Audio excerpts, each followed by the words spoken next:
चला तर मग ट्रम्प प्रशासनाच्या काळात अमेरिका आणि इराण यांच्यात जो संघर्ष झाला त्याकडे एका वेगळ्याच दृष्टिकोनातून पाहूया. या संघर्षाचं वर्णन खरं तर एका अशा धक्कादायक विधानानं केलं जातं की जे ऐकून सगळ्याच घटनांवर एक मोठं प्रश्नचिन्ह उभं राहतं. मग हाच प्रश्न घेऊन आपण ही सगळी कहाणी उलगडणार आहोत आणि पाहूया की या विधानामध्ये खरंच किती तथ्य आहे. या कहाणीचा पहिला अंक सुरुवातच होते अमेरिकेच्या बाजीने असलेल्या गोंधळापासून, जिथे नेमकं ध्येय काय आहे हेच कोणालाच माहिती नव्हतं. आता बघा, एकीकडे अध्यक्ष ट्रम्प सगळ्या जगासमोर सांगत होते की अहो इराणसोबत शांततेचे बोलणी सुरू आहेत, पण दुसरीकडे इराणचं म्हणणं होतं की गेल्या 30 दिवसांत अमेरिकेशी आमचा काहीही संपर्क झालेला नाहीये. म्हणजे बोलण्यात आणि वास्तवात केवढा मोठा फरक होता. आता शांततेच्या गोष्टी तर लांबच राहिल्या, व्हाईट हाऊसकडून तर चक्क उघडपणे धमक्या दिल्या जात होत्या. असं म्हटलं जात होतं की अमेरिकेशी खोटं बोलणाऱ्या मागच्या अनेक नेत्यांना मारलं गेलंय. आता असं वातावरण असेल तर शांततेची अपेक्षा तरी कशी करायची? या सगळ्या गोंधळात सिनेटर मार्को रुबियो यांनी थोडी स्पष्टता आणायचा प्रयत्न केला. त्यांनी 4 लष्करी उद्दिष्टे जाहीर केली, पण ती खरंच इतकी स्पष्ट होती का, हा मोठा प्रश्न आहे. रुबियो यांनी 4 ध्येय तर सांगितली, ठीक आहे, पण मग आधी ज्या गोष्टी बोलल्या जात होत्या त्याचं काय?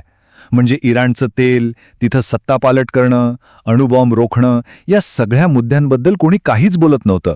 जणू काही ते सोयीस्करपणे विसरले होते आणि यामुळे गोंधळ कमी होण्याऐवजी तो आणखीनच वाढला.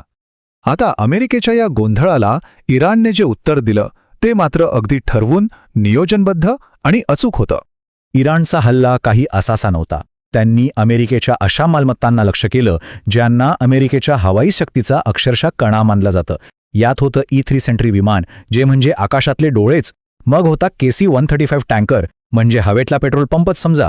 आणि तिसरं म्हणजे कंपास कॉल विमान, जे शत्रूची सगळी यंत्रणाच ठप्प करू शकतं. आणि या हल्ल्यामागचं गणित तर आणखीनच थक्क करणार आहे. विचार करा, इराणने जो ड्रोन वापरला त्याची किंमत होती फक्त $20,000, पण त्याने लक्ष केलेली अमेरिकेची विमानं होती कोट्यावधी डॉलर्सची. म्हणजे अगदी कमी खर्चात केवढं मोठं नुकसान केलं गेलं. बरं, एकीकडे सीमेवर हे सगळं नाट्य घडत असताना अमेरिकेत व्हाईट हाऊसमध्ये तर एक वेगळाच तमाशा सुरू होता. ज्या युद्ध सचिवांवर एवढी मोठी जबाबदारी होती ना, ते तर भलत्याच गोष्टींमध्ये अडकले होते.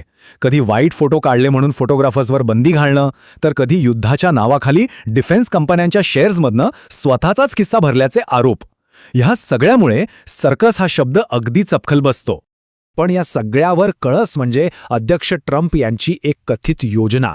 योजना काय होती ऐका. तर बॉम्ब हल्ल्यानंतर इराणच्या अणुप्रकल्पांमध्ये फावडी घेऊन सैनिक पाठवायचे आणि तिथून चक्क 1000 पाऊंड युरेनियम चोरून आणायचं. आता हे लष्करी धोरण वाटतंय की एखाद्या सिनेमाची कथा? एखादं गंभीर लष्करी उद्दिष्ट खरंच असं असू शकतं का? या सगळ्या सर्कसचा शेवट काय झाला आणि त्याचे सर्वसामान्यांवर नेमके काय परिणाम झाले ते पाहणं खूप महत्त्वाचं आहे.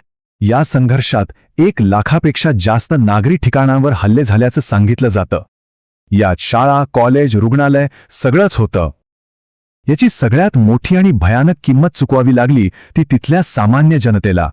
या युद्धाचा धोका फक्त त्या 2 देशांपुरता मर्यादित नव्हता.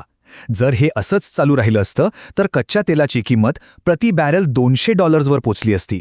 याचा फटका संपूर्ण जगाच्या अर्थव्यवस्थेला बसला असता, म्हणजे अगदी आपल्या सर्वांच्या खिशाला. आणि या सगळ्याचा थेट राजकीय फटका बसला तो अध्यक्ष ट्रम्प यांना. त्यांचं नेट अप्रूव्हल रेटिंग चक्क उणे 17% खाली आलं, ज्यामुळे ते आधुनिक अमेरिकेच्या इतिहासातले सर्वात अलोकप्रिय अध्यक्ष ठरले. एका महिन्यानंतरची परिस्थिती पाहिली तर काय दिसतं? हॉर्मुझची सामुद्रधुनी अजूनही बंद, इराणचा अणुबॉम्ब बनवण्याचा कार्यक्रम तसाच सुरू, अमेरिकेत महागाई वाढलेली आणि जे लष्करी तळ अमेरिकेसाठी एकेकाळी मालमत्ता होते तेच आता डोकेदुखी बनले होते. म्हणजे एकंदरीत हाती काहीच लागलं नाही. हे सगळं पाहिल्यावर निवडणुकीच्या वेळी दिलेली आश्वासनं आठवतात. मी शांततेचा उमेदवार आहे, मी अनावश्यक युद्धांमध्ये पडणार नाही, ही वाक्य आणि प्रत्यक्षात जे घडलं त्यात जमीन आसमानाचा फरक होता. त्यामुळे शेवटी प्रश्न तोच उरतो, हे सगळं शांततेसाठी होतं की हा फक्त एका सर्कसचा खेळ होता ज्याचे रिंगमास्टर कोणीतरी वेगळेच होते?